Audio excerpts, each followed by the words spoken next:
Jóvenes, hemos hablado durante nuestra materia acerca de lo que es el juicio de amparo y hemos aventajado en muchos conceptos en lo que se refiere al ámbito histórico, pasando por lo que es la implementación y el surgimiento del amparo a raíz de una constitución implementada en Yucatán por don Manuel Crescencio Rejón en 1840, con la finalidad de proteger precisamente ante los actos violatorios de autoridades. Y también hablábamos del personaje de Mariano Otero Mestas, que en este caso fue el segundo pionero del amparo, que llevó este mismo recurso de protección federal a instancias, en este caso a nivel nacional, que sobre todo se asentó en la Constitución de 1857. Hablábamos también de Ignacio L. Vallarta, que fue el que implementó, en este caso, la suspensión del acto reclamado como una medida de protección mientras se resuelve el amparo en lo principal. Por lo tanto, hemos platicado de los conceptos generales del amparo, que el amparo va enfocado como herramienta de protección que tiene el, el ciudadano, el gobernado, ante los actos violatorios de las autoridades en este caso. Que México siempre se ha caracterizado por que se vulneren los derechos humanos y las garantías individuales, y es por eso que se crea el amparo para protegernos, en este caso, ante este tipo de arbitrariedades que se puedan cometer de forma intencional, por incompetencia, con dolo, en este caso también,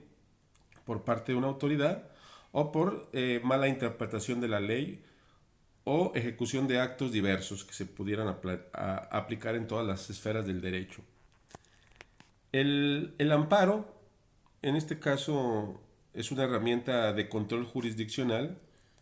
que se enfoca para y se crea en este caso para proteger los derechos del gobernado ante actos violatorios, actos u omisiones de una autoridad.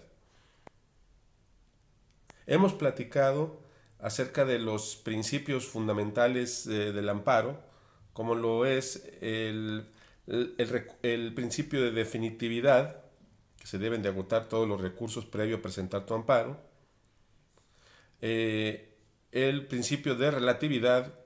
de las sentencias, que solamente protege el amparo a quien lo promueve y lo presenta. Hemos hablado del principio de instancia de parte agraviada, que solamente lo debe de presentar la persona a la cual están vulnerando sus derechos.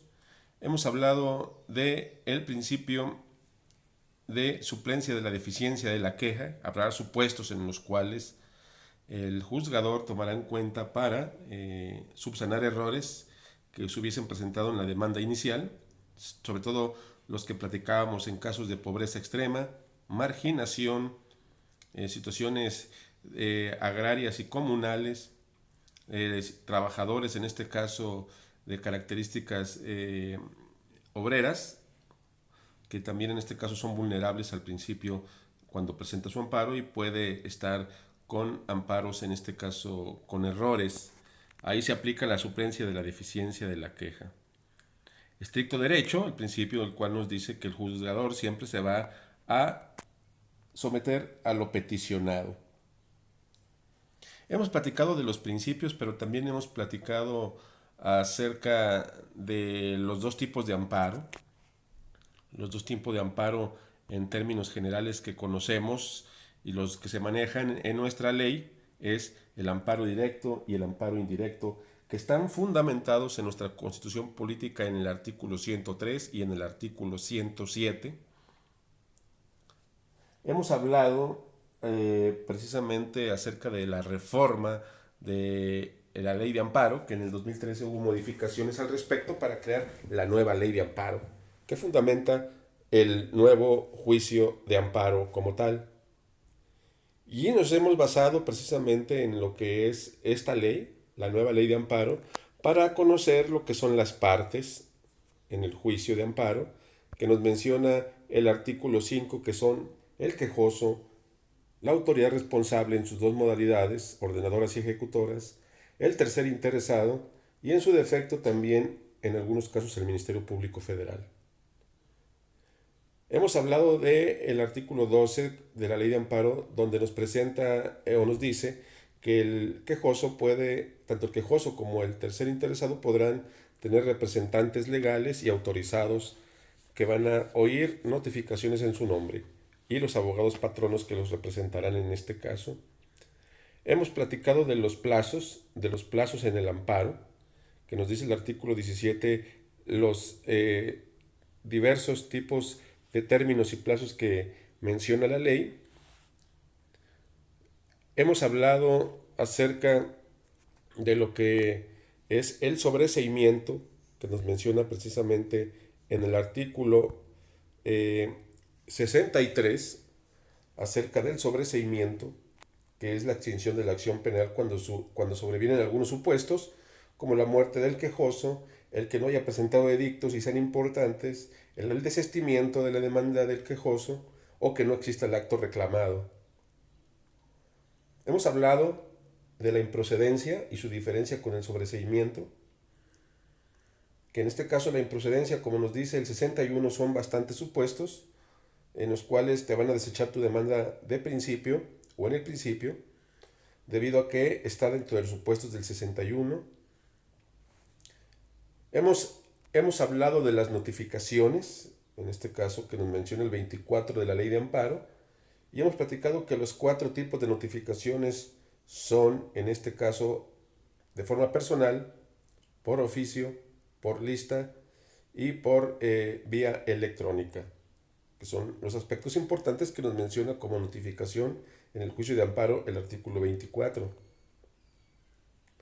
Hemos platicado acerca de lo que es los requisitos de la demanda de amparo, que nos menciona el 108 de la ley,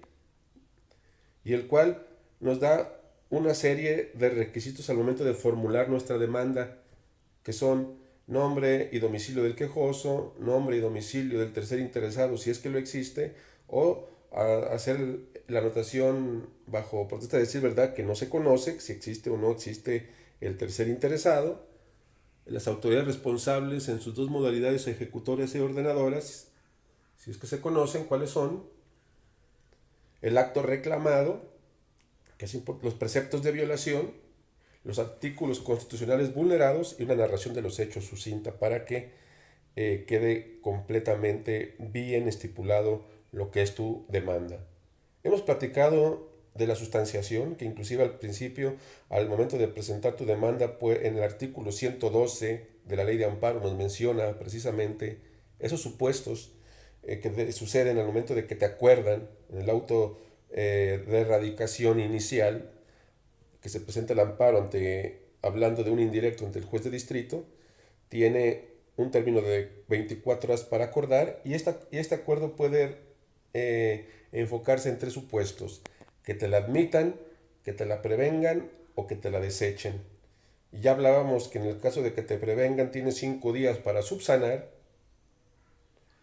los errores que se te notifican por medio de oficio,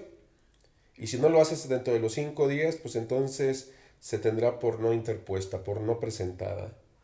En el caso de que te la desechen son por los supuestos del 61 y ahí ya no procederá el amparo o tendrás que presentarlo con las medidas que se te resalten de forma jurídica por parte de la autoridad.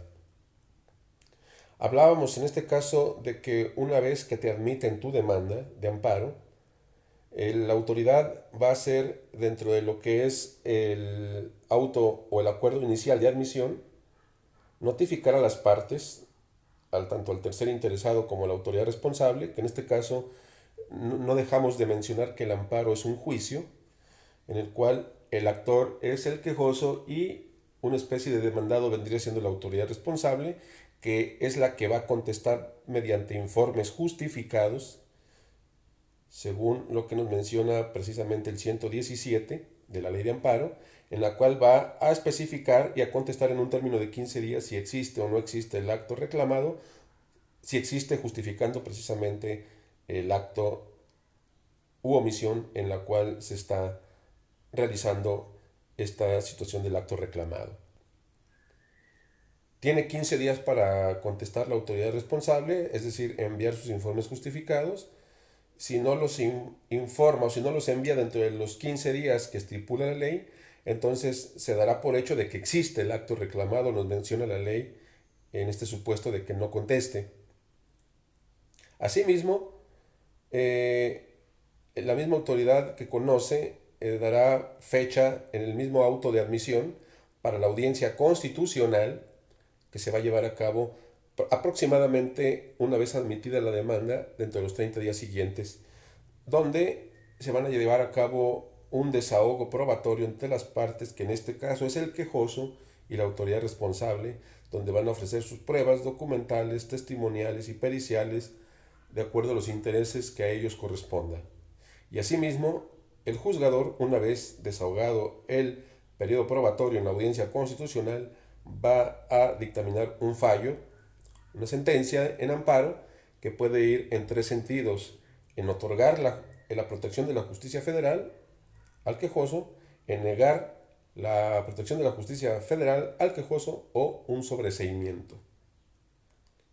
Por lo tanto, es importantísimo aterrizar todos estos conceptos y todos estos procedimientos dentro de lo que es nuestro juicio de amparo, hablando del indirecto en este caso, en todos los términos y conceptos que hemos abarcado, para poder comprender que es una herramienta